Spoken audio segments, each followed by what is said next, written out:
Plot: Ray, 2004. Written by IMDb editors. Legendary rhythm and blues singer Ray Charles' life transpires on screen. From his humble beginnings in Georgia, where he went blind at age 7, to his pre-fame life touring the South, and on to his career as one of the most enduring, inimitable performers in modern music. Voiceover off. When you're blind and watching movies, what will you find? A blind superhero whose superpowers are acting like he's not blind. A sighted actor over dramatically touching people's faces. Or maybe the whole joke is that they're bumping into different places. A spectacular, macular generation. Tunnel vision to your television until they off this movie with audio descriptions. They're movie buffs who know their stuff. You'll be thoroughly entertained. Join Sky and Melissa throughout film history and Citizen White Cane. Hello. Hi. And welcome to Citizen White Cane, the podcast that may reinvent itself over and over again, but will always be 100% crit. My name is Sky McLeod. I'm Melissa Bukta. And we are talking about the 2004 film Ray, which is a 2.5 hour long biopic. Yep, I think this might be one of the longest ones we watched so far. Yeah, it's probably like tied with something else. Maybe Scent of a Woman, actually. And or At First Sight, because that one was yeah, also that was pretty also long, very too. long. But it is, yes, chronicling the life of Ray Charles. Hence, this is a podcast where we watch movies about blind people. It's called Ray, so I guess you could probably put that together, even if you didn't know the movie. I was kind of piggybacking off of last week's film, because in Music in Darkness, Ben was a blind pianist, and that reminded me of Ray Charles and subsequently Ray, and I realized I've actually never seen this movie before, so. And there's just like a couple plot points that are similar to this movie to last week, because we have him getting paid, and he actually, because in the last movie he gets ripped off in Music of Darkness. In this movie, Ray insists on being paid in $1 bills, so that you can't, which is like, I was like, oh, that's genius. I know, right? That's a really great idea. Yeah. But yeah, so now I'm like, oh, that's so great. But it's probably a lot easier to do in the 40s and 50s, or the movie takes place in like the 50s, but it's easier when there's less inflation, so you could, if you got $200 in ones, that would be kind of a pain in the butt. It'd be a lot of money. It'd be a whole lot of money.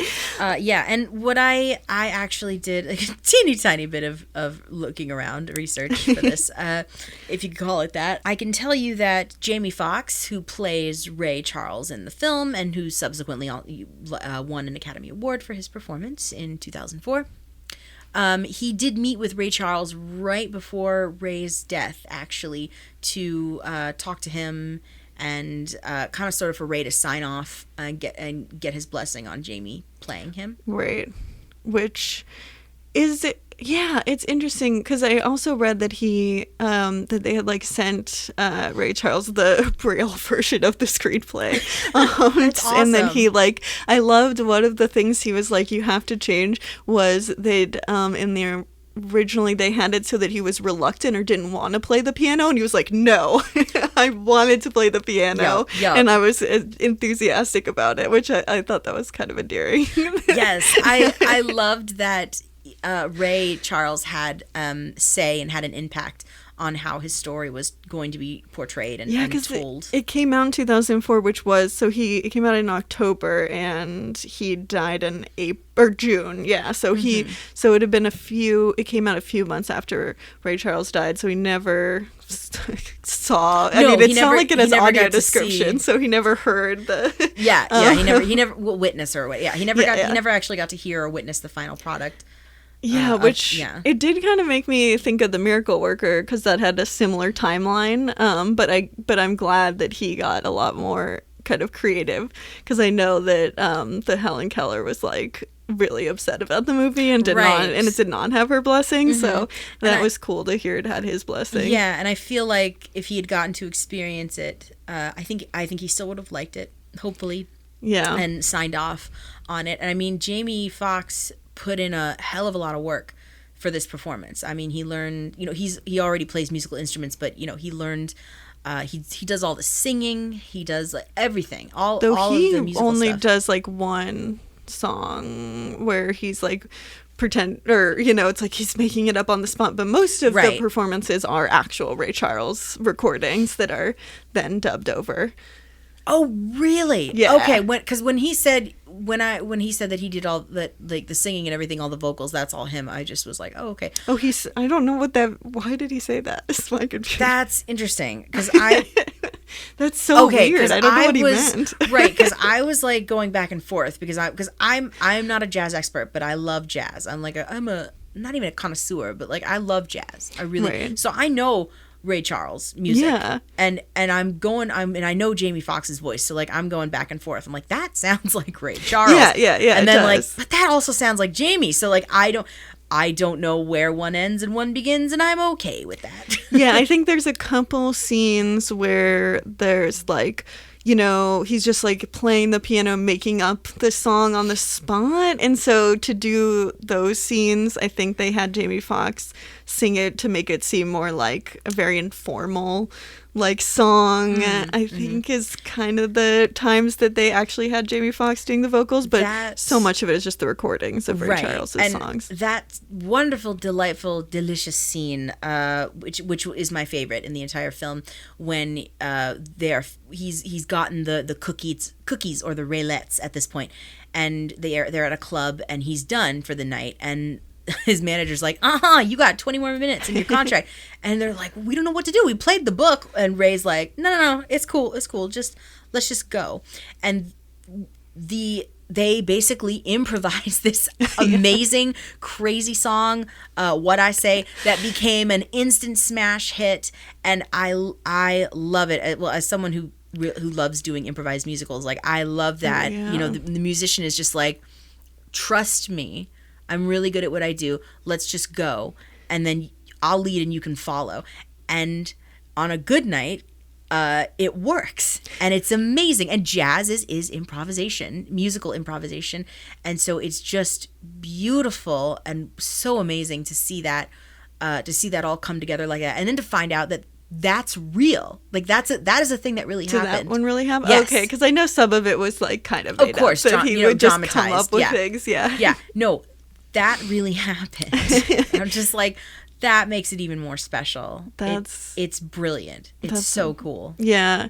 Yeah, that is cool. I didn't realize that because I know that they did make up him. Just like the fact that he came up with some of the things, like especially, which makes sense, like he's doing a concert in that scene. So it makes a little bit more sense. But there's other scenes where he is like making up a song based on an emotional thing that's happening. And he's like, I'm just going to make this song based on this emotional fight we're having. Right. And then it becomes this like amazing song, this iconic song. That is like a music biopic cliche. It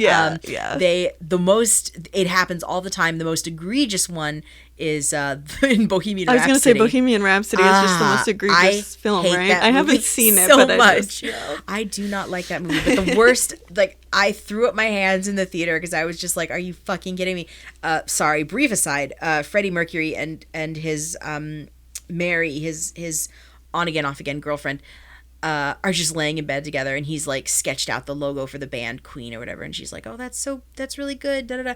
And then he's like, "Yeah, I've been working on a song," and it's kind of a cool shot because they're like laying under a piano and he's got like the keys right above him, and he's like, "Yeah, I've been working on this song, like this intro," and ding ding ding ding ding ding, and it's the opening chords to Bohemian Rhapsody, and I was like, "Shut the fuck up! It did not happen that way." It is so irritating. Well, he was working on it, so maybe. He's like, one day, maybe I'll figure out what to do with it. And I'm like, fuck you. I can't right now. Yeah, no, that's so bad. I mean, it's interesting. I guess this movie doesn't doesn't totally fall into those traps 100%. Just because, I mean, maybe just because Ray Charles has like such a vast array of work too. Yeah, that they kind of touch on. Right, that was something cool that I actually didn't really concretely know about Ray Charles. Is basically throughout his entire career, he just decided to reinvent himself. I've done R&B, I've done jazz. I'm gonna do country now. I'm gonna do gospel. I'm gonna do pop. I'm gonna do whatever, and just over and over and over again. And that was really cool. It made me sad that I was thinking about like how we have the music industry now, and it's always bums me out that like you like sampling and how there's these lawsuits for just like a freaking tune that should be like public domain or like a chord, like people are fucking like copywriting chords and because in the beginning he's taking gospel music and flipping it on its head and adding new stuff to it, but it's essentially the base where it came from is gospel music. So these are melodies and chords and like you said, and things that people recognize, but spun in a different way. Which is what music used to be far more about. And like this era of the kind of litigiousness of copyright law and all that stuff, it just made me really bummed out because Ray Charles just wouldn't have been able to do most of what he did probably if he was our age, if he always got taken to court for one little tiny thing. He was dealing with enough with all the drug charges, so he doesn't also need copyright infringement. And yet I Got a Woman has been sampled several times. Kanye. Exactly. Yeah. I'm like, oh my God, I forgot that was a Ray Charles song. Oh, really? He starts playing it on the piano after this fight that he's had with Marianne, and I'm thinking, is this a joke? Like, did they slip this in as a joke? Like, oh, I made this song, and I'm like, oh no, that is actually his song. That's so funny. The song that I'm hearing in my head is Kanye West. So I love Kanye, but every time that song comes on, I'm like, yes, my people, Ray Charles. yes. I love it. I'm like, oh, that makes that song so much more special now. Yeah, I mean, I love it. I was surprised at how much I actually enjoyed this film. I was really worried because it's a musical biopic and it's so long, and I thought this is going to be such a slog to get through and everything, and it wasn't. I'm not going to say it flew by. Yeah. It definitely feels like 2.5 hours. Yeah, you feel the time. Right, but it wasn't 2.5 hours of torture. I mean, I was engaged the entire time, and even though this movie hits all of the musical biopic cliches, it's done so well and so seamlessly, and Jamie Foxx's performance is incredible, and of course, he's anchoring the whole thing. And I thought about this when I was coming here. I was like, this is going to be hard to talk about because it's another case of an actor putting on crip face who got lauded for his amazing performance, but from an acting standpoint, it's a fucking amazing performance. I mean, he is Ray Charles. Yeah. It's insane. Well, I mean, I think the fact that he actually is modeled off of an actual blind person who he both met, and like there's a lot of archival footage. Like, you actually have things you could genuinely study of Ray Charles's. You can watch and listen to it. Yeah. And so I think that probably actually made his performance more realistic because he was imitating the real thing. But and he also, like many other stars, he also did spend time at a blind institution. And he realized, I had found an interview that he did on a British talk show that was quite funny. He realized that, oh my God, Ray did everything different because Ray was a star. Ray had his own way of doing things. Like, Ray don't use a cane. I don't think Ray Charles in his entire life ever used a cane. No, he didn't. There's a lot of interesting stuff I was reading about his perspective on blindness and the way that it's a good thing we're doing a whole podcast about this. I know, right? but I think like in the movie, he doesn't use a cane. I did actually pick out a couple clips, one from the Oh, cool. movie Perfect. and one from an interview with Ray Charles. Both of them are him talking about his Brilliant. blindness, to kind of get that.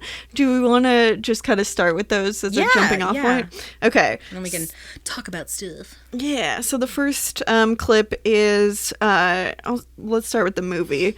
And it is a clip of him explaining his blindness, or like the way he perceives the world, to what is the letter that her name is? B. Oh, B. Yeah, I don't know why that took a second. But this is like one of the first scenes with his later wife, B. And it's like the scene that they're basically meeting, and he's explaining his eyesight. I feel like we've had multiple scenes of like the love interest explaining what they're like. We've played so many of those clips. Well, you know, you gotta, I mean, I'm not angry about it. They're yeah. good clips to play. It's just kind of funny that that's such a this conceit. always happens. Though Yeah. it's never a woman doing that, which is interesting. Yeah. Only the male characters. Well, actually, we've had more. There's a different dynamic, and this is a lot. We'll have to talk about the not, it's like sort of gender politics, but like the kind of like his relationship with definitely women in general. Definitely. Yes. But for now, we'll start with just him explaining his blindness in the scene. You sung tenor in Jesus is My Shepherd, right? Yes. How'd you pick me out? Actually, I hear like you see. Like that hummingbird outside the window, for instance.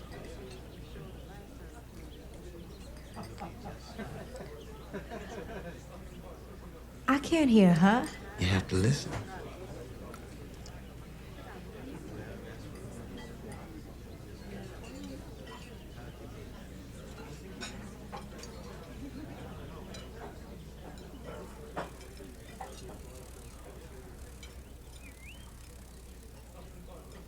Yes.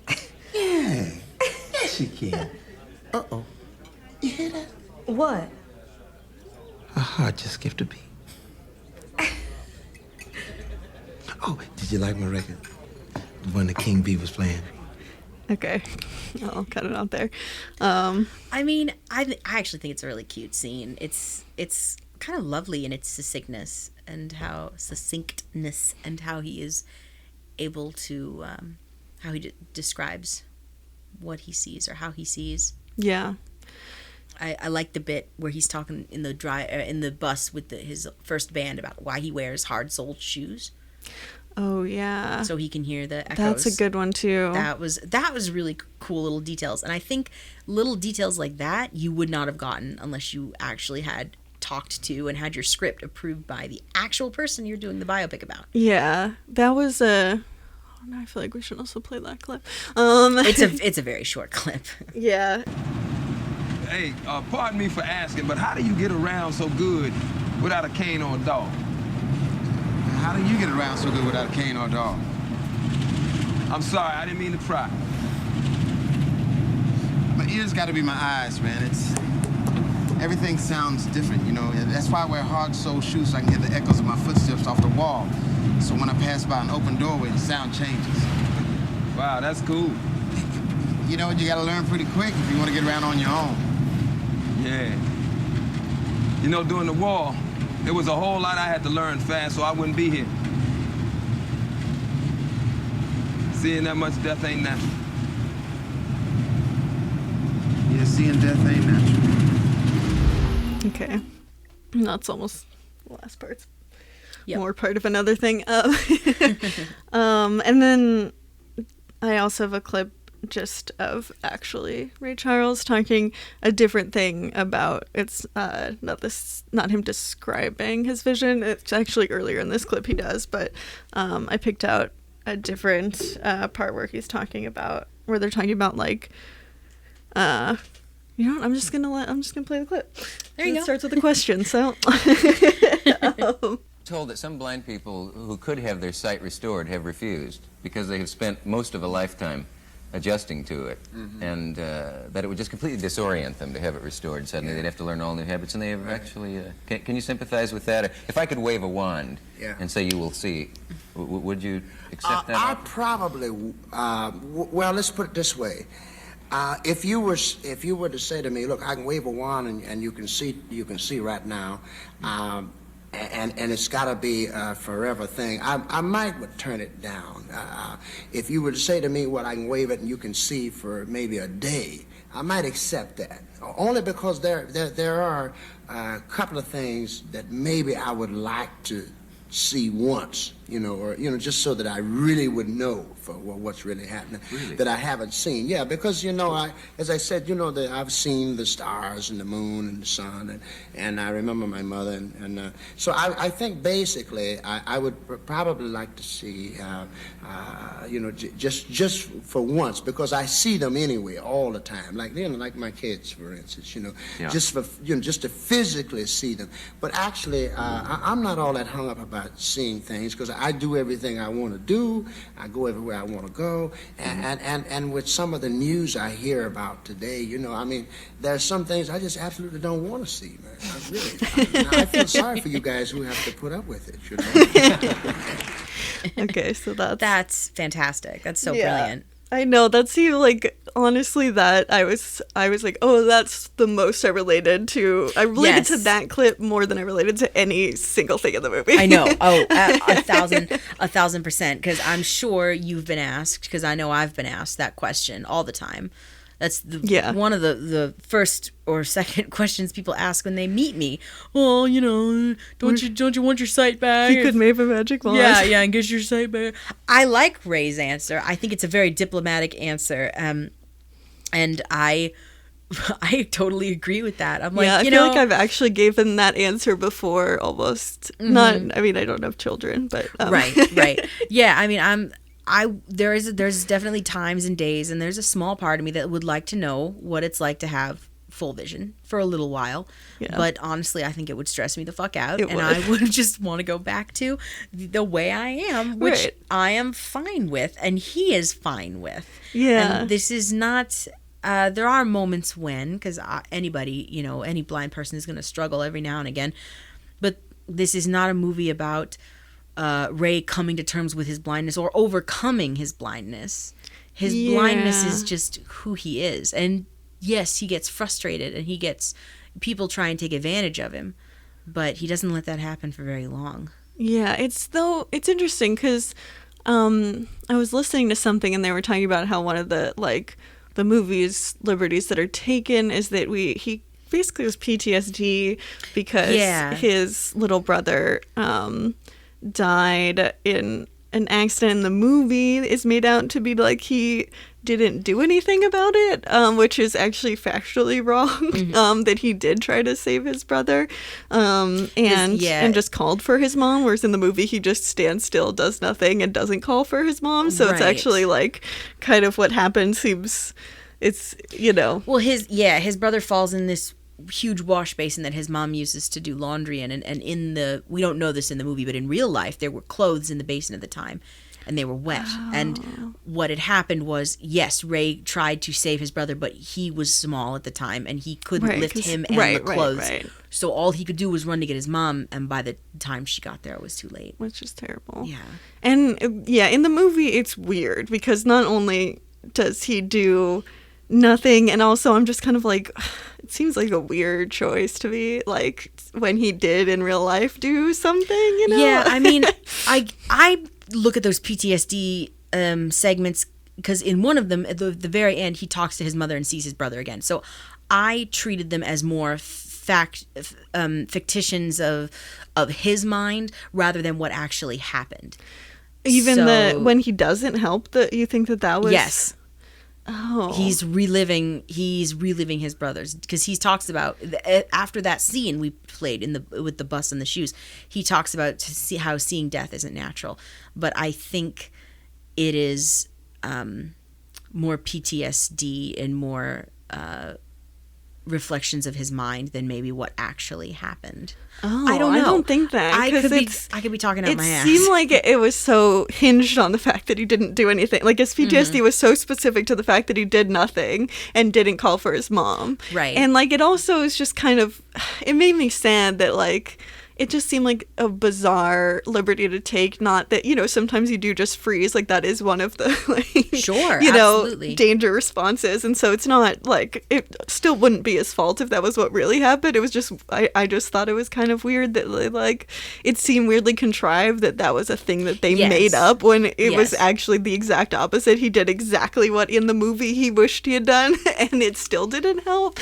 Like that felt more. Yeah. And maybe we saw it that way because that would justify more of the amount of PTSD attacks that he had Which, in the movie. Like, sure. I mean, I think, but at the same time, I also, you know, PTSD can happen from a bunch of things. But what's interesting is they talk, and I mean, in sort of the movie, there is some stuff where he's like remembering becoming blind as like in the same way he has that stressed out remembering. Like it's not a lot of the movie, but there's like one or two scenes where he's like scared because he's going blind. And it's like kind of part of the trauma narrative that he has. And he in real life, he was like, I was reading something that was like, yeah, he wasn't.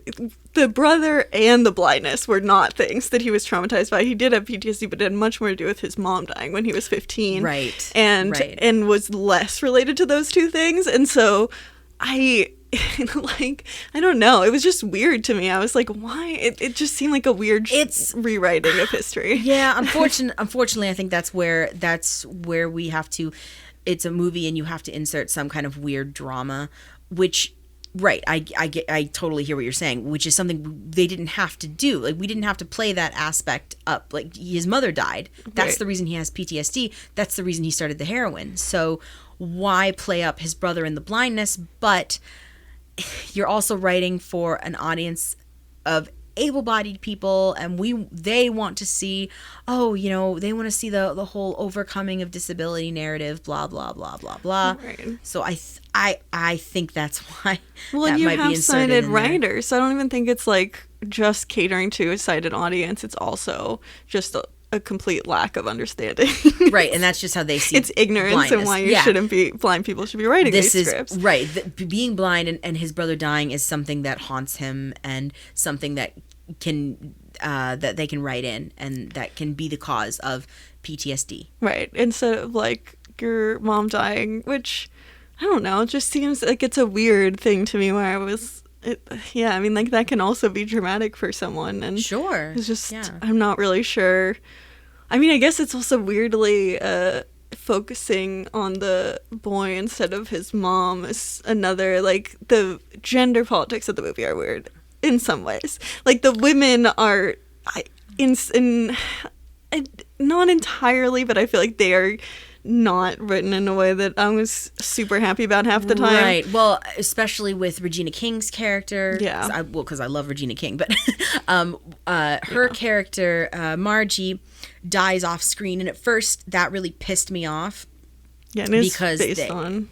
But right, I learned later on that actually that is actually the way it happened, so I'm a little less pissed off about it. But she is, basically, Ray is a ladies' man. Yeah, he really is. And Ray, in my humble opinion, got married way too fast and way too early before, because he didn't. I don't know if that's his only problem with women, though. That's. I mean, he's not like he doesn't come off as abusive at all in the movie, and also like from you never fully know, but what I could tell, I don't think in real life that's true. I think it's also true that he was not like a shitty guy to women necessarily. He was just not. He was just an adulterer. Like he just cheated a lot. Was really the thing. Women. Yeah, he was. He really it's like Scent of a Woman. He just loved women. He just loved women. Yeah. Well, B was the only person that he married. Now, in real life, they did end up getting divorced. In the movie, it's not really. She threatens divorce, but it's not really ever said or shown. Okay, that she does actually divorce him. But Ray never gets married again. Yeah, that's it. I love that he has 11 sons with I think 5 women or something like that. I thought it was 5 kids. with a couple. Oh, it's definitely over 10 children. Okay. Can't remember if it's 11 or 12. Well, Mr. Charles likes to sow his wild oats. Which is also another thing that another weird rewrite for the script, which is that when he finds out that Regina King, who's what is her Margie, thank you.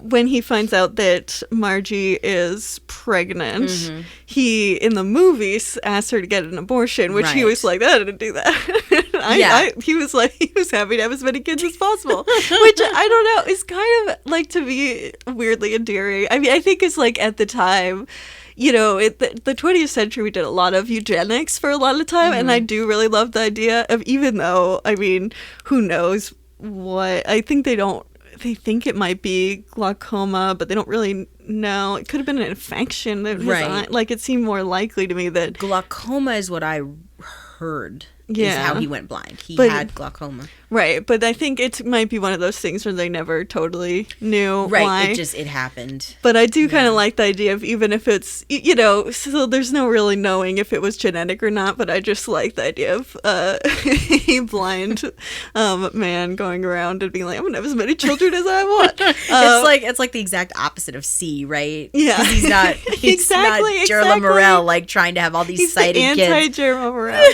Except for, I don't think, well, there's one scene in the movie, and this is not like something that I could find. I mean, like, because the abortion thing was totally, which also during that scene I was like, is that really what happened? Like, in that era, like, that he would have been asking her to get an abortion? Because I'm like, okay, obviously, like, contraception just either wasn't a thing yet, or just it never happened. It wasn't very good. It wasn't very good. So the fact that he's just like, okay, get an abortion is like, okay. Well, it just also at that time could have been extremely dangerous for her. She probably would have died. Or not necessarily, but it still would have been like a dangerous thing for her health. Well, and also, how is she supposed to get one? She's a woman of color in the 50s. Well, sometimes you could go to some eugenicists. Back alley abortion. Yeah. I mean, but it was just, for me, it read as wrong to me. I was like, this probably is untrue, and then I read that it is like definitely not what happened.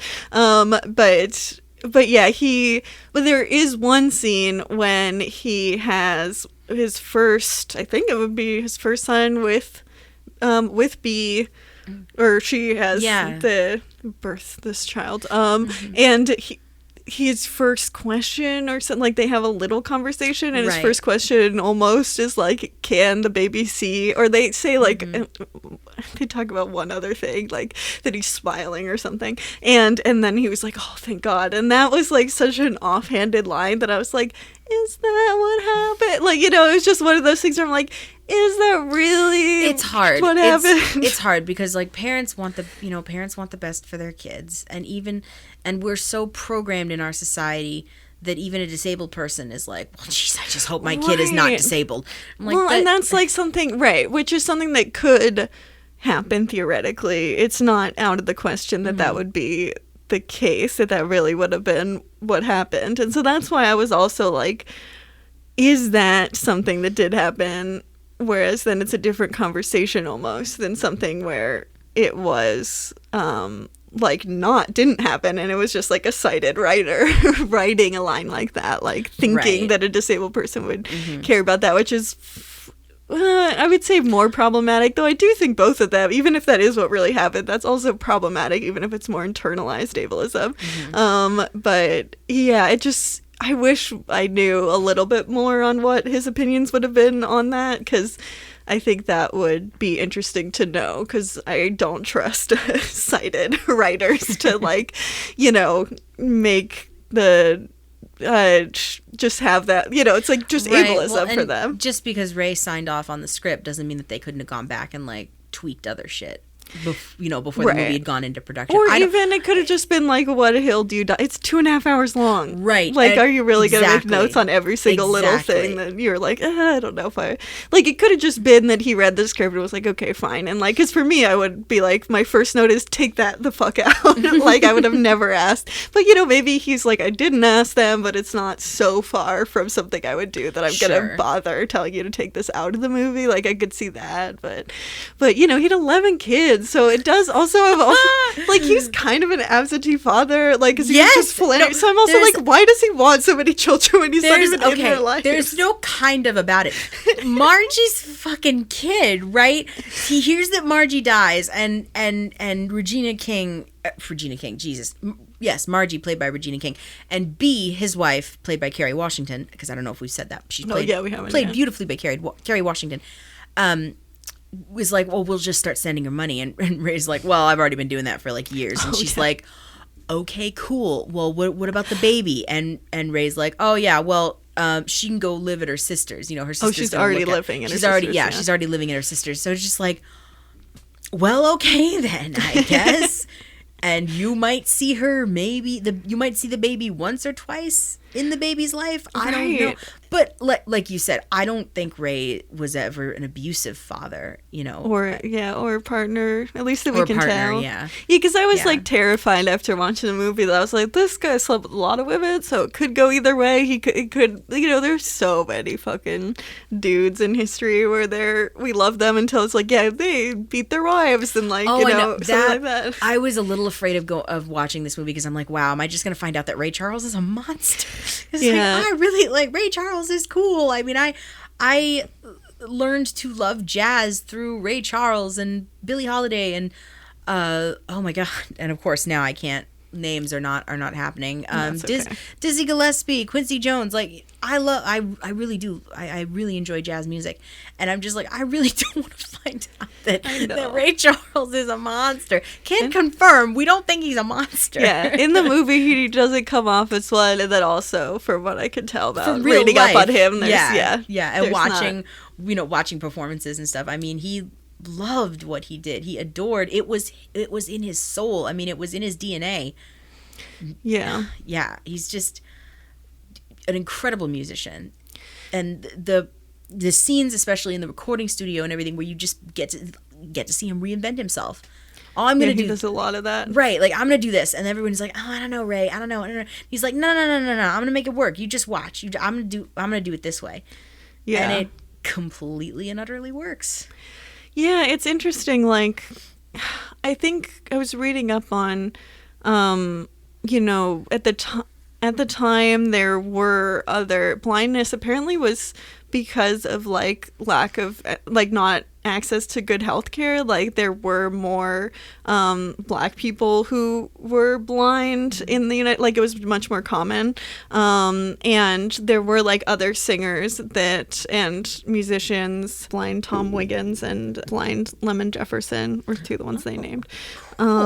They talked about how adding there were a lot of singers who would add blind, right, as part of the like kind of the ethos of that. Well, and one of the reasons why Ray never wanted to play the guitar, because a lot of the the instrument that was suggested to him at the Florida School for the Blind, was he didn't want to look like one of those buskers on the streets who were struggling, so he opted for the piano instead. And then it was more I guess that makes sense, because you can't really have a piano on the street, right? I didn't think of it that way. Yeah, I guess that he learned to play multiple instruments, actually, piano, trumpet. I think he did learn to play the guitar. He just didn't really take to it. Yeah. The thing that he talked about was not wanting to put the blind moniker in his name, as to kind of distance himself. And it's like, I'm not sure exactly how to think about it, because I think that you know, it's ableism. Like, I do think that putting that blind before your name is a point of pride, and I would definitely want to do something like that, making music. I do think that the fact that Ray Charles is a household name is probably for that very reason. That he was this, you know, amazing blind musician. Sure, absolutely. Like, if you ask someone name blind musicians, Ray Charles will be one of the first ones. But he was also talented as fuck. Well, no, but I think it's because he didn't have that blind. I mean, I think that there were a lot of extremely talented blind musicians, and I do wonder if the fact that he didn't have the blind before his name really did matter in the end. Like that was, because there were so many fucking talented blind musicians at the time. And so why was it that he was the one who rose to, stardom? Like what... The thing that was different is the lack of the blind before his name. I guess, yeah. I mean, I would think and hope that the whole reason his music is still played and loved and he's still talked about is because he made good music. I think the art speaks for itself, blind or not. Yeah, I mean, I think so, but I also do think that it just kind of makes me sad that he didn't feel more like that could be an asset. I mean, because the sad thing is he's right, and like it probably was not an asset, like it probably did. He did suffer more prejudice because of it, and though it's interesting because in the movie we see how much prejudice he suffers when he's coming up and how much and then like a switch flips and all of a sudden he's as privileged, like he just seemingly has so much privilege. Well, because he's making money. Right. It's more of a class thing in the end. Yes, because he lives in America, and in America, if you make money and you're in the upper class, sometimes, I definitely cannot say all the times, sometimes it doesn't matter what your ability is or what you look like. You've got money and power, and you're a man, so ta-da. Yeah, I mean, you can continue to make money once you've made money is really the main thing about America. Is you get to go on one side, you get to be, once you have enough money, you can continue to make a bunch of it. But when you're stuck on the other side of it, you continue to not be able to survive, basically. Well, and I did feel like the thing between Atlantic Records and Universal Records or ABC Records was rather shady. I liked the fact that Aman, one of his first record producers, didn't necessarily hold him to it. He's like, well, you made a smart deal. You made a better deal. I get it. I still thought it was a little shady. I like that he always asked for creative control and stuff. Yes. I appreciated to have that kind of. And the masters. There are musicians to this day that are still fighting to get their masters back from record companies. And some good forward-thinking logic on his part. Yeah, and Ray is savvy enough to be like, I'll come over, but you got to give me those masters. Which I did appreciate that. And I also was like, I mean, I don't believe in capitalism, but I was also like, if anyone's going to get paid, like, more to be him, it shouldn't be like, there's a lot of people who deserve it a lot less who are getting paid that kind of money, so I'm like, But I also don't, it was just interesting to think, like, how Ray Charles is Ray Charles and how many people with the same talent, how, either even other blind black men coming out of the South who were extremely talented musicians, like, there is that weird thing of, like, one of them is going to get this and then the rest don't. And it's like, how many people had the same, were given the same thing. It's just like, there is I do believe that there is a little bit of the randomness of what happens. You talk to anybody about getting into the entertainment industry and they're like, honestly, it's 1% blood, sweat, and tears and hard work and 99% luck. Yeah. You have to be in the right place at exactly the right time. And for some people, it happens overnight. And for some people, they have to work more than half of their lives just to even get noticed. And some people don't get noticed at all. Yeah. It never happens. Right. And we never see all of the movies. Like, because you can make millions of movies about all the people who never got what they deserved in recognition. Can make probably a lot more than those than every single person who got what they deserved. And, it's just, there are so many more people that didn't get it. And, I think that I did worry with this movie about how much it is like this weird inspirational story where, like, pretty early on in the movie, he's already reached a status that very few people with even just like one or two of the marginalized identities he has are never going to make it to that. Like, they're just never going to get to that point. And so then a lot of the movie are kind of, even though I found him very charismatic, I thought that I don't know, it just kind of felt like you were seeing someone who now was being given a lot of privilege. And you never, I mean...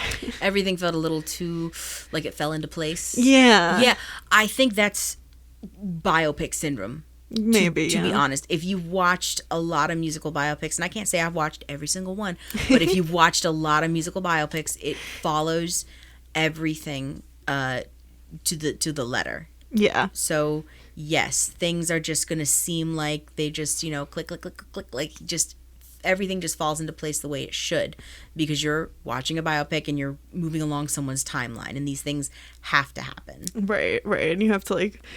And it is so long. I mean, we haven't even really talked about what I guess the plot of the movie is, in like that it is the arc is his drug addiction. Like, that is technically like the whole movie, because a biopic, you're not like they were born and then, you know, chronologically this is them as a toddler. You know, like there has to be some sort of overarching narrative. Right. It's exactly. That's a through line that's pulling you through the story. He died. It's like, how old is he? 73? Yeah, something like that. Yeah, and of like liver failure. So, so not a alcoholic liver disease. Oh, that I think is exactly what he died of. Okay, yeah. So I love how the movie is like, and the happy ending is he never did drugs again. But it's like, well, except for drinking. Once he gave up the hard drugs, he wasn't necessarily an alcohol, like a mean alcoholic or anything, but like he drank a lot. Yeah, a lot. So it was just, it wasn't really at all really helpful. This was before, I guess, we had like Suboxone. He never gave up that weed though. Yeah, which is like whatever. I mean, that's not that big a deal. Yeah. The drinking though is the thing that can kill you early, which apparently it did. Yeah. But yeah, but the movie is basically like him starting to do, it's like kind of the story of him beginning to do heroin, and then the whole movie is like his, which also kind of bummed me out because, I mean, obviously that is part of his story, so it's not just that, but like we see him move like a blind person. Yeah. And then there's like the only times they really acknowledge it is like when he's going off drugs or like scratching, and like the more, and it really bummed me out because it's like something that is very hard to explain to people, and I don't think there should be stigma for people who have addictions, but at the same time it's like a lot of blind people, we have that weird added stigma where it's like this isn't even the struggle we're going through. Like we don't but we'll get accused of like, it's like work discrimination for doing drugs, or like we'll get kind of read as that, and it can also be dangerous like around police and things like that. Oh yeah, I mean, so many people have just like stopped me on the street and or have watched me or whatever, and I get asked if I'm high all the time. Yeah. Less so now that I'm in Portland, but all the time. Yeah, me too. When I used to back home, I got asked all of the time. Yep. And it really, it's fucking shitty. Like, because there's also even more stigma probably for addiction. Sorry. Speaking of moving around and fidgeting. Yeah, because when I'm watching sighted actors play blind people, I'm always watching to see what their physicality is. Yeah. And so throughout the movie, I was thinking to myself, you know, I don't know, I feel like his physicality might be a little exaggerated and da-da-da. And then of course, you know, especially when he's in concert, you go back and you look at like footage of Ray Charles and it's like, no, it's not at all. That was really accurate, actually. It's so nice to see him. I mean, I think that was something that like people would make fun of too, and it was always something that I appreciated, the way Ray Charles moved, because it was like, oh, it's like me, like it just felt, it feels very affirming to see that. And so, and I do remember like that being something that was always frustrating to me, that people would make fun of that, when it's like, no, that's part of, and I think people just don't understand how connected to blindness that is, and like just that it is truly a blindness thing. And yeah, I mean, I fidget and move all of the time when I'm out, and my head is constantly in motion. Yeah, because I mean, my eyes are kind of like owl's eyes in a sense that I can't move them around a lot. So my head is always turning, or I'm always kind of wandering around, or I look like I'm lost. I look like I'm meandering, and sometimes I'm not. Yeah. A lot of the times I'm not, but I'm not. Yeah. I mean, I think also I'm always moving. So for me, like, I can't be still at all. Like, I think that just the stimmingness of it too, like I think that there is a lot of, and just your whole body can be connected to the way that, especially when it comes to, though I don't do music, or at least I did since like I was in elementary school, but even just talking, I feel like anytime you're using your body, like use your body. That's why sometimes you'll hear that on this podcast, because it's me hitting the microphone with my hands as I gesture. Oh yeah, well we both talk with our hands. Yeah. All the time. Yeah, and I don't necessarily know if that's something that a totally blind person would do. I don't know, but I know we do it. Your body is like part of that sensory information. I mean, proprioception is as much a sense as sight is. Like, we use other senses more, and I feel like proprioception is one of the ones that I really value and love so much, and part of that is like moving around and feeling like you're in the space you're in, because that can feel really nice and empowering to get to move around in the space you're in. And I also think that is the number one mistake that we've talked about before, with like sighted actors will just be so stiff and they don't want to move at all, when it's like the exact opposite. It's like absolutely a terrible way of portraying a blind person. You're moving constantly. You're always, you're right, you're in the space, you're always feeling things. Yeah. It's just, and I liked that he is moving, but I was like, the way Ray Charles moves, I like that Jamie Foxx did not. I mean, it would be completely ridiculous if he was like, I'm going to do a very stilted blind person performance. Just a stoic, like, I'm just going to sit at the piano and just be really stoic. Like, no. He would not get an Academy Award for that bullshit. No, not at all. I mean, because in the way that Ray Charles moves, playing the piano and making the music, I mean, two things. You can tell he's in the zone. Yeah. And you can tell that his whole body is just feeling the music in a way it's like a flow state. Yeah, in a way that a sighted person just could less, never access. Yeah, and it's so great. Which is funny that we say that, because Jamie, I don't know if you've seen Soul yet, but his character in Soul, like, one of the most beautiful things about Soul is they talk about like the flow state. They call it the zone, but like when you're just when you're just in that sweet spot and you're doing what you're doing, and he plays a piano player in that movie as well. And the whole sequence is beautiful, and it sounds amazing because the score to Soul is amazing. But I just think that's cute.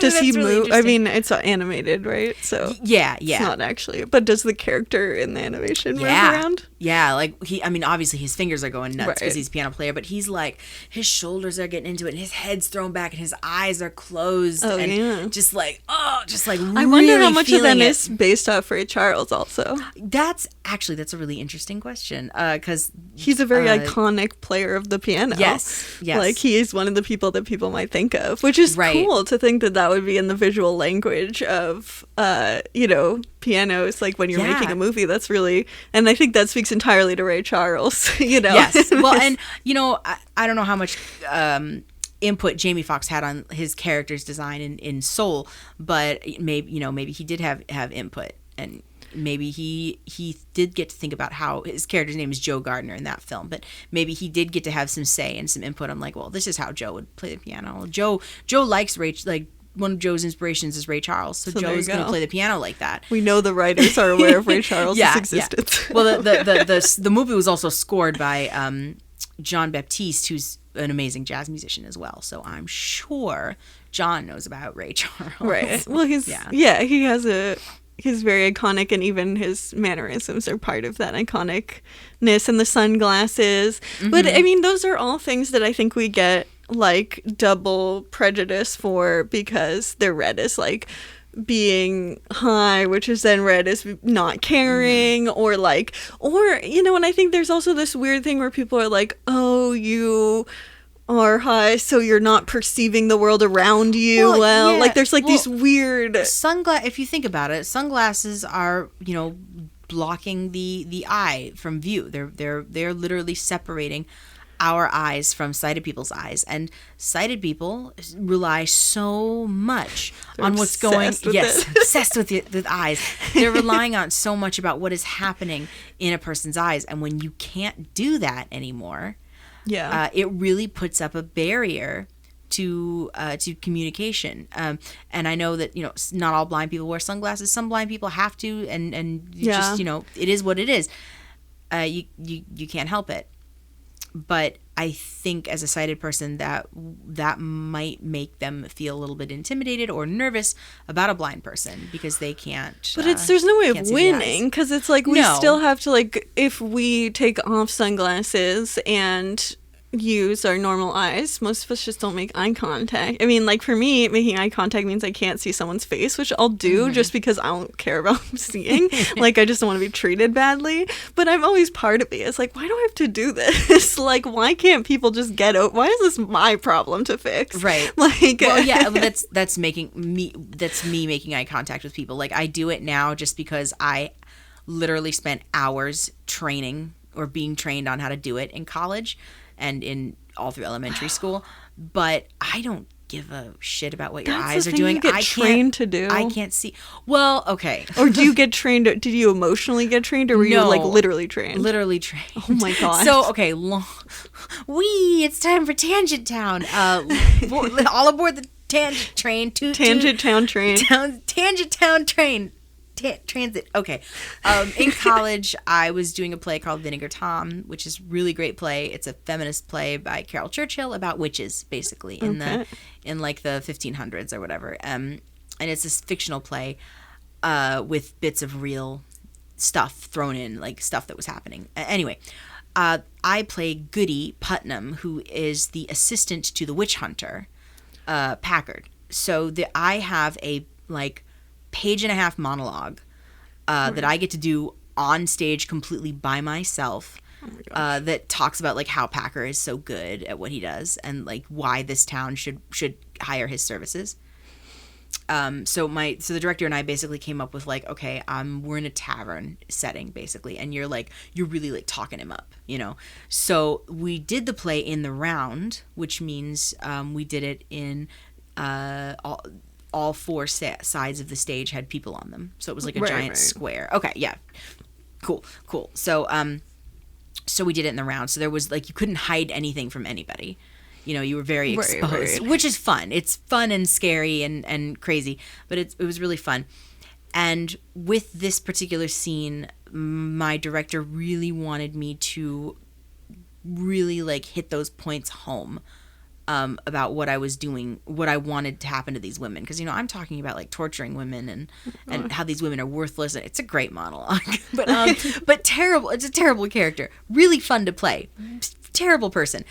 And he's like, I want you to, to make them fear you and awe you at the same time. And to do that, he really wanted me to focus on eye contact. Because I could get close to the audience. Like, I could sit in someone's lap if I wanted to. Right. That's how close I could get.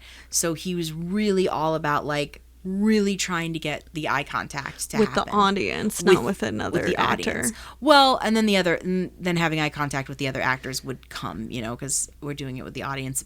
However, it didn't, because there were several cues that had to be made bigger or exaggerated so that I knew what was happening. Right. So yeah, it was a struggle at first, but it worked. But I'm telling you, rehearsal would end at 10, and him and I would stay for an extra hour and a half, at least, doing the same exercise over and over and over and over again. That's so obnoxious. So, yeah. Oh my gosh. That was a thing that happened. That's that's really annoying. Yeah, I'm not mad at it. Like, I'm not angry because I had the experience. I think for the character work, it really helped, and I was able to deliver the monologue much better, and I could put more feeling into it. I mean, shit. One night I walked off stage and I got an applause, like after my scene. that felt really fucking good. So That's cool. It was like, it was worth it, but I bet that was just your it was inherent acting abilities, though. Well, yeah, that's, I mean, You never did Thank it you. without making Thank eye you. contact, so you have no idea if that would have been just as right, good. right. And did I ever actually make eye contact with anyone? I don't fucking know. I can't see Well, that's anyone. the thing for me. I'm like, if it's an audience, like, I could pretend to make eye contact with them, but how effective that is seems little. I mean, when I did get up close to people, because I could get in people's faces, and And you so could see. I could tell, oh, this blob is my friend, Is a human, friend from acting class or whatever. So I Right. could like make eye contact with them because I knew where their eyes are. But that's It hard. was about being like keeping a steady focus. I think was Right. because he also pointed out things like my left eye, I don't hold it open as much as my right eye because my left eye can't see fucking shit. So Right. what's the point? But so we worked on like holding my eyes open. Why don't they give us all the blind characters act like fucking sighted actors are playing? So that none of this bullshit has to happen on either side. Why don't they just let blind people play blind people so we can get I the know. roles Or- that are like, we don't have to do this bullshit. Right. Or let me play Goody as a blind visually impaired person. Yeah. Like there's nothing in the script that says you can't. Well, it's just like, it's weird when people are doing like colorblind casting or whatever for things. Right. It's like, never with blindness specifically, they never would do that. Even if you had a successful blind actor, which we've yet to really have, Well- like you still would not necessarily, you would want them to just pretend to be sighted. You Right. wouldn't want them to bring that Right. blindness with them. Which is what I did throughout college. All of my Which is characters bullshit. had to pretend to be sighted. It was and so I'm having to invent different cues, like sight cues for me. Because Yeah. I have to pretend to be a sighted Which person, is just, Yeah, and it's so much work. And then we see all these sighted actors playing blind characters, and they do this research and stuff, Right, but it's right. still offensive. Yeah. Well, and then when you finally actually get a chance to play a blind character, when I was allowed to play Titus blind and have a cane on stage and just play this character as a blind character, we didn't have to do hours and hours and hours of Right. exercises, and none of the audience questioned anything about my physicality and about my Right. performance. And like no one came up to me and was like, "Oh, you were so uncomfortable in your own body," which is a note I've gotten several times from acting people. That's a whole nother fucking story. They tell you to be someone you're not, and then they give you the note that you feel You're uncomfortable, uncomfortable in your own body. body. Mm-hmm. I hope they go to hell. I'm sorry. I don't even believe in that it stuff. was no, it was a stupid fiasco. Yeah, Fuck that. Oh my god. So the moral of the story is, it's gonna be so much more authentic if you just let me play what my sight is. And also don't, and sighted actors shouldn't have to learn how to be a blind person. Nope, you should because, hire blind people. Like, Ray Charles is an actual human being, which is why Jamie Foxx was one of the few people who actually move like a blind person, of all these freaking sighted actors that we see. And it's only because there was a real blind person. Yep. In the, at the heart of it is about a real person. And that's the only reason why. Right. If I didn't know Jamie Foxx was a sighted actor, I would have thought he was a blind person. Could have fooled me. I feel like Ray Charles I buy more as a blind person. Well, yeah. I didn't 100% buy him. I think that his movements were better than a lot of sighted actors, but because of Ray Charles being iconically moving like that. But I like hearing that interview. This is something from editing the podcast that I have noticed, is that the way that I talk is that I will interrupt myself a lot in the middle of my sentence and then go on a little bit of a tangent and then come back. And it's this very weird speech pattern that I've heard a lot of blind people that I know.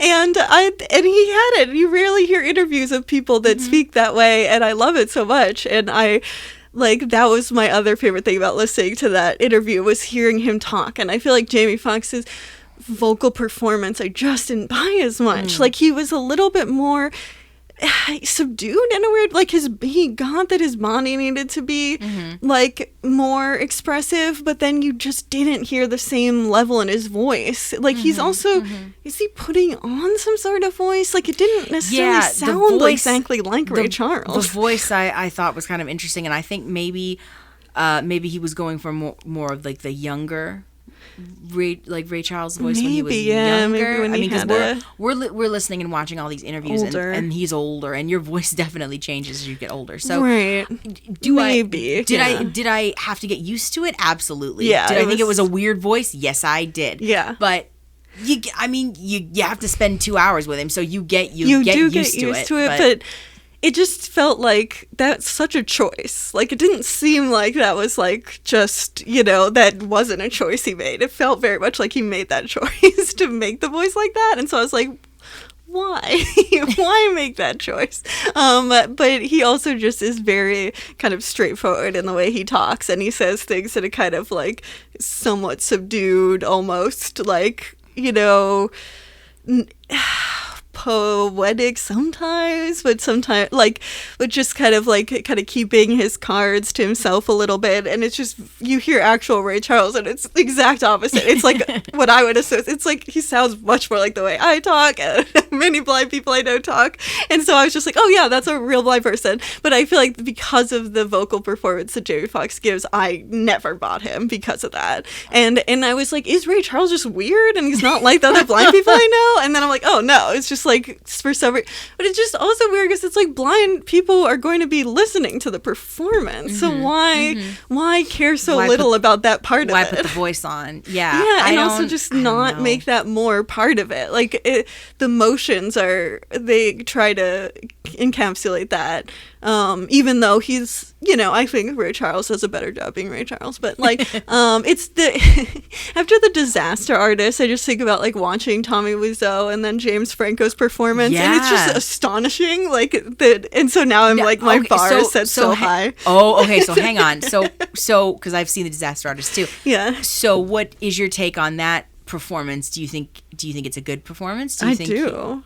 Okay, I do too. So I was just curious. Yeah. No, I mean, I just think that was such a great performance that I had to keep reminding myself that James Franco is in this movie because it just feels like Tommy Wiseau is in the movie. Yes. And I love The Room. I've seen it so many times. Yes. So the book is also really good too. If you haven't listened to it, I have listened. I'm almost done with it. Yeah. Oh my god, it's so good. Because Mark does his Tommy Wiseau impersonation in the book, and it's pretty good. It's good. Yeah. I feel like it's just James Franco. I don't know how he does it, but it's such a great performance that I'm like, if you're gonna play an actual person, you got to be as good as like someone who has film of them, like, because there are when you like being Lincoln, everyone was like, why is Daniel Day-Lewis talking like that? But it's like there's no actual footage of Lincoln, so and they're like, well historically he might have sounded more like this. Well, Lincoln, like, you don't really know. Lincoln can sound however you want him to sound. Exactly. You have no documentation, right? I mean, you'll have like, I'm sure it was based off some sort of secondhand accounts, pictures, but and but like when it comes to a voice of someone that is just, there have been many taped interviews with them, and they've been in media and stuff, like, then you have a lot more you can study, and so now I've like set my bar a lot higher. But I don't know. I truly think the voice is he was trying to do something that had to sound younger. Yeah. I mean, it must have been that, but it just was. I mean, wasn't he younger at the time? Like, why not just use his own voice at that point? It's this really interesting, like, kind of high pitched whine. Whine is not the right word, but it's a voice. It's a choice. It's a choice, and I'm just like, okay, well, all right. Yeah, it's not the best, but I mean, in the end, was just not really sure. It made me appreciate Ray Charles. It's kind of like The Miracle Worker, though, a little bit. Yes. I hated it a little bit less than I was like frustrated with The Miracle Worker. Yeah. But yeah. I don't know. I thought, and oh gosh, we should also talk about the women in the movie at some point, because we had just lightly brought that up before, but the politics, the gender politics, we have the relationship the women have with each other, there's like a little bit of the like conniving, like, oh, the women are kind of being unreasonable vibe to it. It felt like it was written by men. I don't know. I don't know. I didn't really. Yes, there's a little bit of that rivalry. I didn't really sense it was between the women necessarily. It was all about the rivalry between that particular woman and Ray, and vying for his time and his affection. But I didn't really think it wasn't necessarily about like women being like cutthroat to other women. Yeah, there's one scene that is just genuinely like that, where they're like, where he's auditioning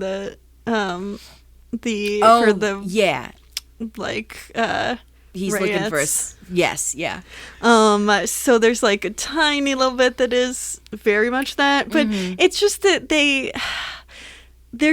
I feel like the women are just not written very well. It comes down to it. Like they're not written very well. They are pretty one-dimensional. I mean, B kind of sort of and B and Margie are the most fleshed out women in the movie. And to be honest, besides Ray's mom, yeah, they're really the only women in the movie. I couldn't tell you the other names of the cookies. I don't think their names are said once, maybe once, but I couldn't tell you. There's so many like random, which I mean I guess is like historically accurate maybe, but but he goes through so many women that it's, even though it's 2.5 hours, you're still like, it feels like it's flying. You're like, oh my gosh, it's going by so quickly. Right. Well, they have to cover a lot of ground. Yeah, I guess so. But it does make it so that I feel like because of that, you relying too much on stereotypes, and there's weird. Right, because you're kind of sort of experiencing women through Ray's eyes, in quotations, essentially. And like we said, we don't think Ray's a monster, and he's not just, women aren't just objects to him or whatever, but he loves good looking women. And there was lots of them in his life. The best 2 syllables in the English language. Pussy. Pussy. Oh my gosh. Actually, fun fact that I learned, Jamie Foxx does a banging Al Pacino impersonation. Oh, you should do that. Good. See, I would watch that movie probably more than I would want to watch Ray, as I would rather watch a blind person play Ray Charles, but I would definitely watch with Al Pacino's voice. Oh my god. I would watch a movie where it was Al Pacino.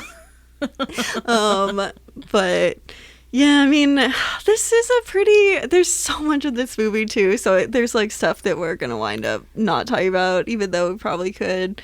There's a whole thing with the segregating, it's very made up. Quick. Yeah. Well, I don't know if it was necessarily made up. It's not entirely made up, but it's almost entirely made up. Because what happened in real life was that there was a telegram that was sent to Ray Charles by like some student activists to say that don't play the specific theater that I'm forgetting. They say the name in the movie in Georgia because it's segregated. But also in real life, it was like technically the segregation was that white people were allowed to dance and black people were not. So it wasn't that they couldn't see the show. Well, I mean, a blind person couldn't see the show, but but it was, so it's a little bit different than that. And and then what happens is he doesn't play the show and then plays the next year because they agree to segregate the theater for him to play, and that's what actually happens in real life. And in the movie, there's like these protesters who are outside the theater, and they're like, you can make a difference, you can like not play here. Then he just like turns around, and then there's like this most caricatured character ever who's like, I'm gonna sue you, I hate black people, and then he's banned from Georgia until the end of the movie, which is also completely made up.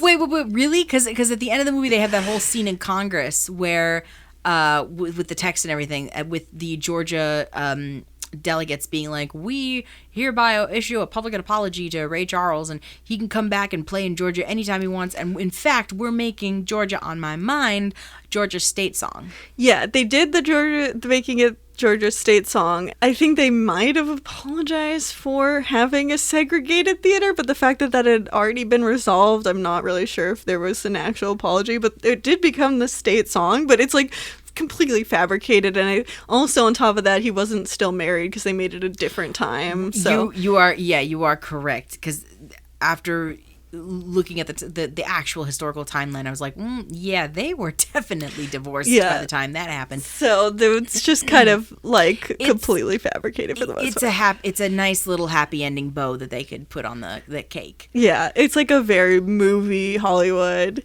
which it's funny that that this was completely passed on by the major studios and was produced independently and then distributed by, I forgot which studio it is. Oh, I did not know that. Yeah, so it was like, wow, not a lot of studio involvement, which I was just like, oh god, Hollywood.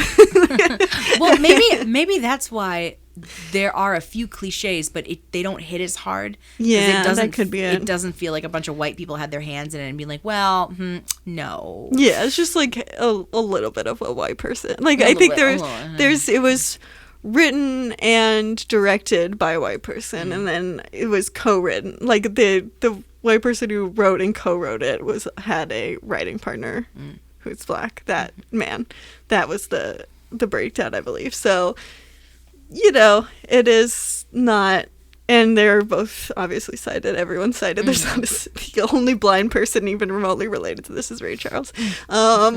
So that's he does get to sing in the movie with his recorded song. So there's a blind person technically in the production of the movie somewhere.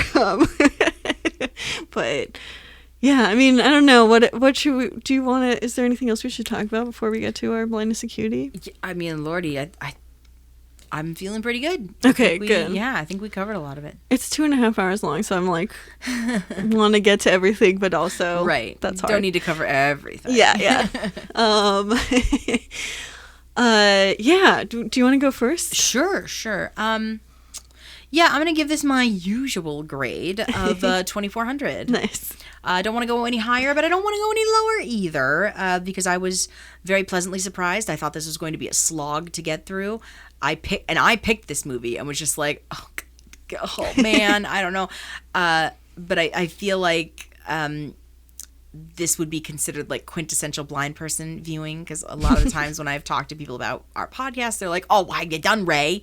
Well, not yet, actually. We're getting there. So now that we finally watched it, I was pleasantly surprised, and I get it. I get why this movie was so critically received. I understand why Jamie Foxx's performance garnered him the Oscar. Yeah, I quite enjoyed it, actually. Yes. I really did. I learned, and it let me branch out and learn a lot more about Ray Charles that I didn't know. Yeah. And I love and appreciate his music more for that. Yeah. Ray Charles still has a YouTube channel titled The Ray Charles Foundation. Oh. And you can find his estate is giant. His estate is huge. Huge. Yeah. It's the Genghis Khan of our times. It is giant, enormous.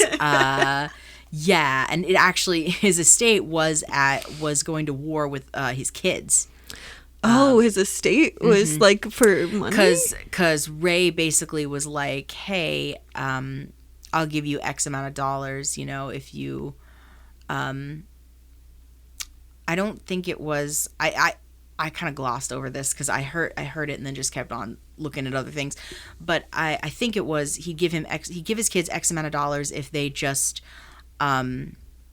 didn't produce music, but like didn't associate or something. I'm not exactly sure, but X amount of dollars to like back the fuck off basically, and let his estate like handle all of his posthumous things, or whatever, Oh, weird. Yeah. And his kids, some of them didn't like that. But like I said, I don't know. Go research that on your own, because honestly, I don't know all the details. I do know his last album, Genius Loves Company, was his best-selling album, in which he paired up with a bunch of really famous musicians to do music and duets with and stuff. And that was released posthumously.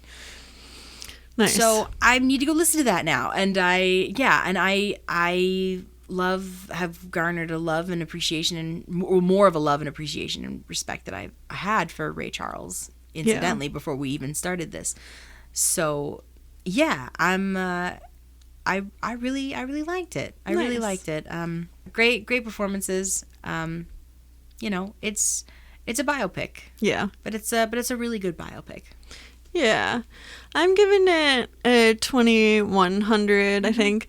I think that the not having any blind people in the production, which obviously the fact that I still want that almost feels so futile at this point of the podcast. But I did feel kind of like some of the Hollywood stuff kind of bothered me, and I wanted a little bit more from it. It was just very long, I think, was mostly what I was thinking about it. And I really like the getting to explore Ray Charles. I think that's the part that was the most exciting for me. But just listening to interviews of him, I was like, oh, I would rather do this for 2.5 hours than watch the movie. Like, I found him a more interesting person. And I thought that, like, once you get all these sighted people involved, like, that don't have these lived experiences, then it just kind of, like, it just waters down something that could have been more cool. But like The Miracle Worker, it just made me realize, like, oh, Ray Charles is really cool. And it made me less feel like this is the best movie ever. Right. If you take one thing away from this podcast, it's that Ray Charles is really cool, and you should check him out. And his music, you should check that out too. Yeah, and I think he had a pretty long life too, so there's a lot of stories you can tell. I like that, unlike The Miracle Worker, it was not him like learning to say a word, like, so that was kind of nice that he was like an adult. But I think there was also a lot about his character that we could have explored more potentially, and I don't know, I guess, I think he's a cool person to listen to talk, but maybe we don't need 2.5 hours of him getting addicted to heroin and then getting off of it, which is really what the movie is about more than anything else. But and apparently heroin's bad. That's the movie wants you to know throughout it. Well, yeah, gotta love that. Heroin Hollywood is really bad. It is bad, but I'm tired of movies that are just joking. like don't. Hey kids, don't do heroin. I mean, it's bad. But it's also just kind of like all the movies are like, heroin is so bad. It's like, it's just kind of a boring trope. Drugs, I mean, I think it's even said in the movie, like, musicians and drugs kind of sort of go together. It's when you can get anything and everything you want, and you're chasing the next high, which Ray wasn't necessarily doing. He was doing it because of PTSD, which is not a good reason to do hard drugs. But it is the reason everyone does hard drugs. Yeah. It's like basically the only reason. But so I do think that it's probably, music can be very emotionally charged, and some people get into it to express emotion they can't express other ways, and so that can also have morbidity with drug addiction. I guess I don't know. That's my logic. I suppose what I'm trying to say is musicians and drugs, I'm just used to it by now. It doesn't surprise me, and it didn't bog the movie down for me. Interesting. Okay. Yeah. And I mean, the withdrawal sequence was a little much, but that was kind of necessary. It just didn't really do. I guess my thing was just like this didn't do anything interesting with drugs. Like, with drugs is a weird way of saying that, but like there are interesting ways of looking at addiction and thinking about it. Sure. And I don't think as a culture we've done any of it that. No. Like, and so I think that bummed me out, where I was like, oh, this is just so by the books, boring, kind of like, it's just almost disappeared that there were even drugs like dealing with addiction, because it was like 100% cliche. There was not a single new way of looking at it. The drugs pop up when the plot needs them to pop up. Yeah. Also, apparently he got into chess during recovery, and we see a scene of this, but the chessboard is just a normal fucking chessboard. And I was reading about like how cool and creative the blind chessboards are, that they have like braille on I think they have some braille, but they also have like the white is recessed and the black is like up a little bit, so you can tell the difference. And they have like they go match with each other, so they have like a way to put them down, and you can feel there's more bumpiness or sharpness, I think, on like the black pieces, and the white pieces are more smoothed over. Oh, and that's neat. you can, and like also it is something that is very vocal as well, and in the movie they don't say a single word while they're playing chess, and I was like, what the fuck, you could have just shown that, like that's so much more interesting. But no, they have to have a normal chessboard playing normal chess. So I was like, he's blind, are we not gonna, like, this is not accessible chess, like I don't understand. So that pissed me off. So that lost at 100. Okay, well, there it is. That's the main issue I have with this movie. We need our accessible chess. Yeah, I mean, that would be very cool to have a chess. I don't really get the Queen's Gambit. I would watch a blind person playing chess. Oh, I need to watch that. I still have not watched Watch that. the first 2 episodes, and then Conrad and I watched them, and then we stopped because we promised my dad we would watch the first 2 episodes before quitting, and then so we did that. It's a fair shake. You're giving it a fair shake. But we did quit at the end. So, but yeah, if you did a blind woman doing that, I would definitely watch that. Hell yeah. But absolutely. Anyway, that's the Queen's Gambit. No, that's Ray. That's Ray. Yeah, we did it. What were you blindsided by this week, Melissa? Right. So I was blindsided by a TV show with the title that is an acronym, MOD. Okay. I couldn't remember the last 2 letters. Yes, MODOK, or Mental Organism Designed Only for Killing. Yes. Wait, were you telling me this off mic? I might have been. So this is a show on Hulu. It's a new Marvel show about the titular character MODOK, who is iconic in the Marvel comics, in the Avengers comics, because has this ginormous head. And he's been depicted in all sorts of different ways, but in the show, he's this ginormous head with, like, in a floaty chair with, like, little tiny arms and little tiny legs. And he looks ridiculous. But what interested me about the show is it's stop motion animation. Oh, yeah. And it's done by the same production company that did Robot Chicken, which, whatever you think about that show, because I did go back and watch a couple episodes of Robot Chicken, whatever you think about that show, it is crude. As all get out.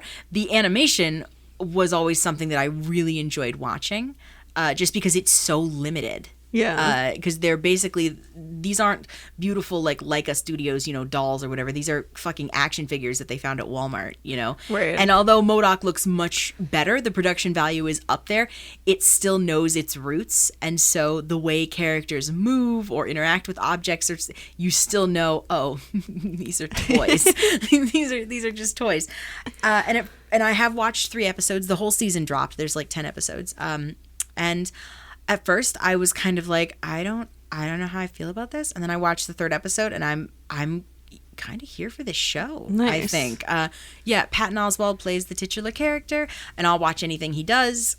He's kind of the reason I stepped into this show, because I was like, oh, it's Patton Oswalt, yay! Yeah. Because he's a total nerd, and apparently he and the rest of the production staff have had complete creative control over the show. Oh, that's cool. So it's very much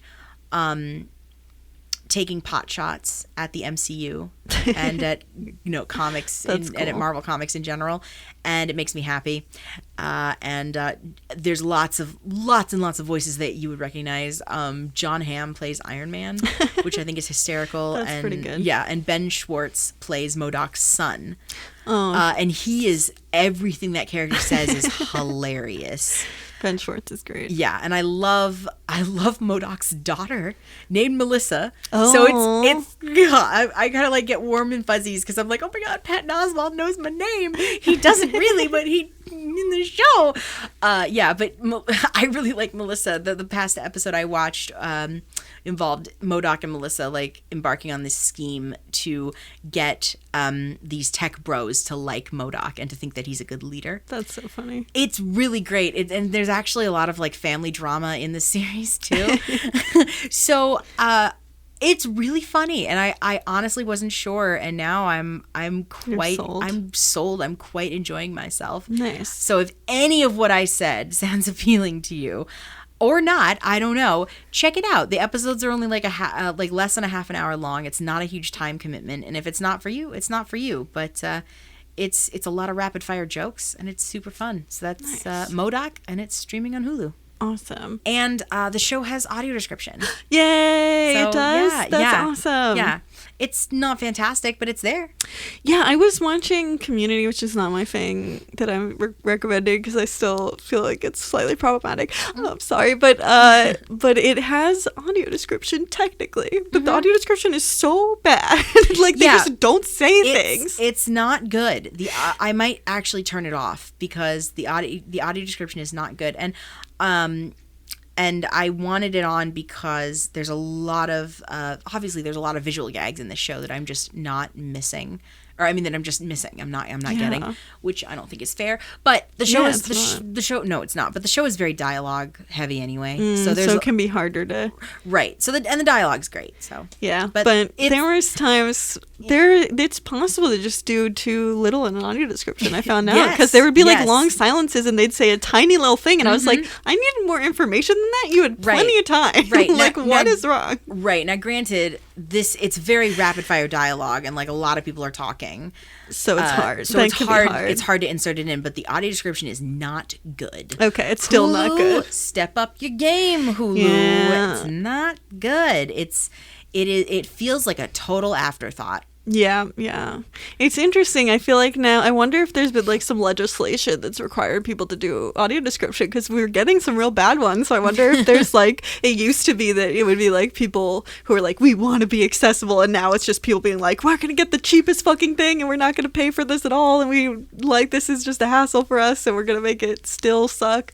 So I will be sad if that's the case in the end, but hopefully we can fucking make a big deal out of it if audio description gets bad, because that would fucking suck. Anyway, we're going to a movie after this, and it does have audio description, so I'm gonna make this my thing quick. Like my segue. Perfect. What I'm blindsided by this week is the TV show special. It's not a TV show special. It is the TV show called Special. As I said that, it would seem confusing. It's a Netflix original show. Ryan O'Connell is both the star and the creator of the show, and he has cerebral palsy, and his character does as well, which, you know, that's what we talk about on this show. And it's sad because it just got canceled for its second season, so it only has 2 seasons. Oh, no. And because, you know, one TV show on all of TV with a disabled star and like star in about disability, and so of course we gotta cancel that. But anyway, it is a fun show. This first season is a lot about him not admitting to people that he has cerebral palsy or being embarrassed about it, and those plots kind of annoyed me at the beginning. Throughout the season, obviously that has to like kind of stop at a certain point, because you can't do that plot forever. What's the point of having it that way if you're not gonna like, get him to, you know, acknowledge he does have a disability, and that's okay, which does happen. But I think since that happens in the first season, I really enjoyed the second season even more.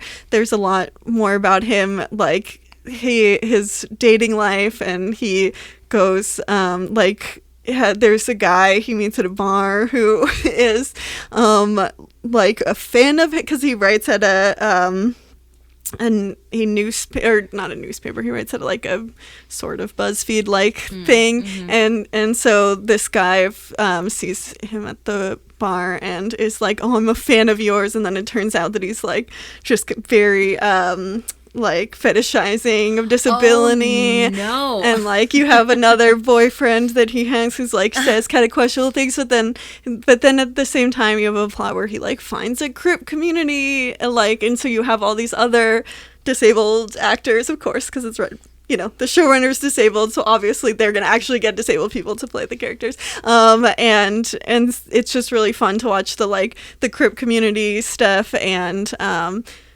that was cool, because I was like, oh, we don't really get to see this at all on TV, but we won't get to see it at all on TV again. But there's 2 seasons, so go check out those 2 seasons. Yeah, maybe if we fight hard enough, I don't know, Netflix will listen and Yeah, I feel like bring they it didn't back. do a lot to I don't know. publicize the show. It's pretty. No, I I- only started watching it because it's like, oh, disabled representation Yeah, and I like had queer stories. No idea this existed until Yeah. you told me about it. And yet a show like friggin' Atypical has like That gets- 4 or 5 they- seasons, and Netflix has been trying to get me to watch that like 40 times. I'm like, I'm Me not gonna too. watch it. No, it's super problematic. Yeah. But special Yeah. is not. It's good. I mean, it really, like, the things that are annoying are like not they still are very real, and there's a like his relationship with his mom is a very like, you know, we talk about it when we have movies where we have like parents and with disabled, you know, children and that relationship, and I feel like it does a very good job at kind of really presenting the, you know, the weirdness of that, and like how the sort of overprotective but still like caring mom that just like messed up by being not letting him do enough, but then like that they both have a lot of empathy about it and them trying to navigate that. And there was one moment in the second season that made me cry, so just go watch it, because Yeah, then I'm maybe gonna check Netflix will that be like, oh, out. people actually care about this shit. yeah, so. let's bump the algorithm. Come Yeah, on. exactly. Please. Yes. But yeah, so that is Special. It is a Netflix original show. So you can watch both seasons on Netflix now. We did a podcast. We did. Exciting. Well, last but certainly not least, what are we doing next week? Oh yeah. So this week we did a movie with a first name that's about that's some sort of certain musical artist at the center of it. All right. So this next week we're going to be doing Tommy, which is the Who's movie. Okay. Movie album of, or Like a visual album. sort of. Kind of. Yeah. But it is a movie. It is called Tommy, and you can rent it on a bunch of platforms, but it doesn't look like nice. it's streaming on anything. That's It's definitely worth Googling. It might be available on YouTube because movies sometimes are. But that is the Who's 1975 film Tommy is what we're watching next week. All right. Oh, I'm excited. I love it. I love I'm always excited to know what your picks are, because I'm guaranteed to not have seen it. So. Yes. or not know about it. I appreciate that we've been like totally just free associating. I feel like our movie picks have been free associating off the last person's pick. So I'm appreciating that as well. Yeah, it's been good. Yes. Our theme song is by Lucia Fasano. Our YouTube is Citizen White Cane Podcast. Our Twitter is White Cane Pod. Both our Instagram and Facebook, they're both Citizen White Cane. Our email is citizenwhitecanepod@gmail.com. If you'd like to leave us a voice message, there's a link in the show notes. What's your favorite Ray Charles song? Yeah. And why? And can you sing it with the same emotion that he does? What? Is Georgia always on your mind? Yeah. And have you ever been banned from the state of Georgia in real life and not in a fictional narrative? We would like to hear all of those. There's a link in the show notes to leave us a voice message, and come back next week. We're gonna do The Who. Yeah. Oh, this is exciting. I'm excited. We'll see you then. Bye. Bye.